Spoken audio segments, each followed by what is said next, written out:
First கொஞ்சம் கனமான பாத்திரம் வச்சுக்கோங்க. அதில் வந்து கேரட், பீன்ஸ், உருளைக்கிழங்கு, பச்சை பட்டாணி இருந்தால் போட்டுக்கோங்க, இல்லைன்னா பட்டாணி வேக வச்சு போட்டுக்கோங்க. இதெல்லாம் நம்ம ஃபஸ்ட்டு பாயில் பண்ணலாம். பாயில் பண்ணுறதுக்கு நல்ல கனமான ஒரு பாத்திரத்தை எடுத்துக்கோங்க. அதில் காய்கறி அப்படியே சேர்த்துடலாம். நம்ம எப்படியும் வேக வச்சு அதை வந்து நல்லா மசிச்சுக்கணுங்க, மேஷ் பண்ணிக்கணும். ஃபஸ்ட்டு காய்கறி இந்த மாதிரி காய்கறி கேரட்டு, பீன்ஸு, காலிஃப்ளவரு, பட்டாணி இந்த மாதிரி காய்கறி இருந்தால் சேர்த்துக்கோங்க.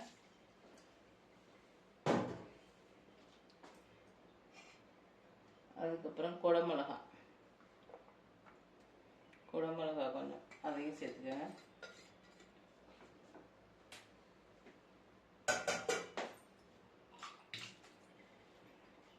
கொஞ்சமாக உப்பு, இது வேகிறதுக்கு கொஞ்சம் உப்பு சேர்த்துட்டு தண்ணி கொஞ்சம் சேர்த்துக்கோங்க. தண்ணி கொஞ்சம் நிறையா, அது நல்லா வெந்து நம்ம மசிக்கிறதுக்கு தகுந்த தண்ணி சேர்த்துக்கோங்க. நல்லா ஒரு கப்பு தண்ணி போட்டுட்டு மூடி வச்சுருங்க. மூடி வச்சுட்டு இது வேகட்டும். வெந்தோடனே எப்படி பண்ணணும்னு காமிக்கிறேங்க. அது வெந்துட்டு இருக்கட்டுங்க. அதுக்குள்ளே நம்ம ஒரு மிக்ஸி ஜாரில் ஒரு வெங்காயம், 2 தக்காளி, பூண்டு, இஞ்சி, பச்சை மிளகாய் இதெல்லாம் பார்த்தீங்கன்னா ஒரு வெங்காயம் போட்டுக்கோங்க. தக்காளி மட்டும் கொஞ்சம் கூட போடணும். தக்காளி 2 தக்காளி, ஒரு 5-6 பண்டு பூண்டு, இஞ்சி, 2 பச்சை மிளகாய். இதை வந்து நம்ம இப்போ ஒரு பேஸ்ட் பண்ணிக்க போகிறோங்க. காய்கறி நல்லா வெந்துருச்சுங்க. தெரியுதா உங்களுக்கு? ஒன்றும் பார்த்தீங்கன்னா நல்லா வெந்துருச்சு. நான் உடல் அதை எடுத்து இப்படி நல்லா மேஷ் பண்ணிட்டே இருந்துங்க. நல்லா வெந்துருச்சு. இன்னும் கொஞ்சம் நேரம் இருந்தாலும் பரவாயில்ல. இப்போ நம்ம அதுக்கு மசாலா ரெடி பண்ணிக்கிறோம். அது வரையும் இது இன்னும் கொஞ்சம் நேரம் வேகட்டும். அதை வந்து நீங்கள் அதுக்கான மசாலா பண்ணுவோம். அதுக்கு நல்ல ஒரு கனமான ஒரு கடாய் வச்சுக்கோங்க. இது அது வரை நல்லா வேகட்டும்.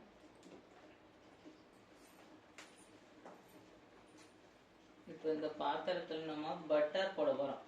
பட்டர் தாங்க போடணும். பட்டர் இல்லை நெய் இதில் தான் பண்ணோம். ஆயில் சேர்த்து அதுக்கு அவ்வளோவா டேஸ்ட்டு கிடைக்காது. சால்ட்டட் பட்டர் இல்லை வித்தவுட் சால்ட் பட்டர், எந்த பட்டராக இருந்தாலும் பரவாயில்ல. பட்டர் கொஞ்சம் தாராளமாகவே சேர்த்துக்கோங்க. பட்டர் நல்லா உருவினோன்னா நான் ஒரே ஒரு சின்ன பிரிஞ்சி இலை சேர்க்குறேன். பட்டை, கிராம்பு, கொஞ்சோண்டு ஜீரகம் எல்லாம் சேர்த்தா உடம்புக்கு நல்லது தானே, அதான் சேர்க்குறேங்க. கொஞ்சம் ஃப்ரை ஆகட்டும். இப்போ நம்ம அரைச்சி வச்சுருக்கல வெங்காயம், தக்காளி, பூண்டு, இஞ்சி, பச்சை மிளகாய் சரிதா, இதை சேர்த்துக்கலாங்க.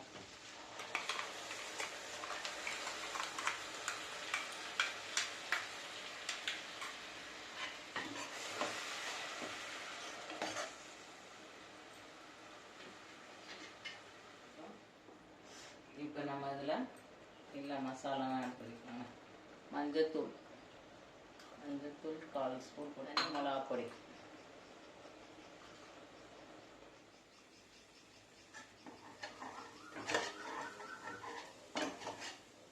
நமக்கு இந்த மசாலா ஆயிடுச்சுங்க.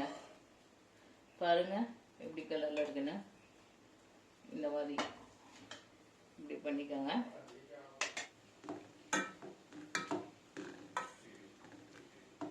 இது நல்லா வெந்தோடனே நல்லா மசிச்சுக்கோங்க. இப்போ நம்ம அந்த தண்ணியோடு தான் இதில் சேர்க்கணும்.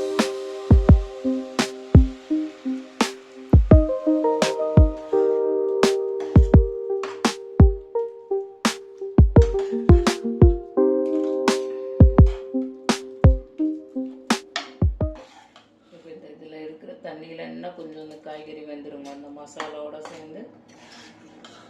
லாஸ்ட்டில் எப்படி இருக்குதுன்னு நான் காமிக்கிறேன். உப்பு உரப்பு இதெல்லாம் பார்த்துக்கோங்க, செக் பண்ணிக்கோங்க.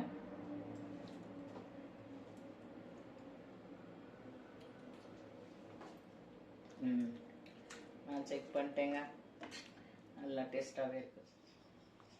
கொஞ்சம் கொத்தமல்லி போட்டுக்கோங்க.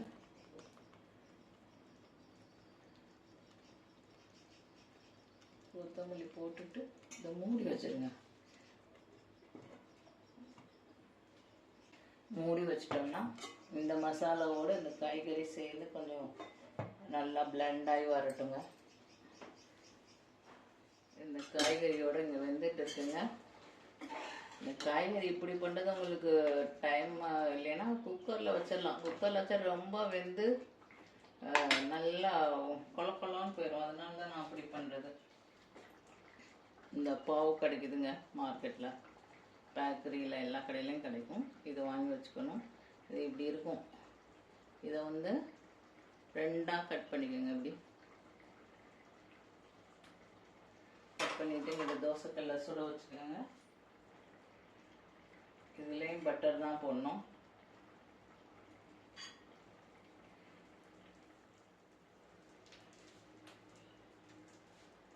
இப்போ பட்டர் தெரியுது நமக்கு. பட்டர் நல்லா உருகிட்டோம். உருகினோன்னு அந்த பாவுக்குள்ள எடுத்து டோஸ்ட் பண்ண வச்சுருங்க.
டைம் இல்லைன்னா குக்கரில் எல்லாத்தையும் ஒன்றா போட்டு கூட 2-3 விசில் விட்டுட்டு எடுத்து சாப்பிட்லாங்க. இதை மட்டும் பண்ணிவிட்டு இந்த சப்ஜியை நம்ம சப்பாத்தி கூட சாப்பிட்டுக்கலாம். ரெடி ஆயிடுச்சுங்க. பாவு பாஜி பண்ணியாச்சு. பாவு இதாகிடுச்சு. நான் இப்போ எப்படி பிளேட்டில் வைக்கணுன்றதை காமிக்கிறேன்.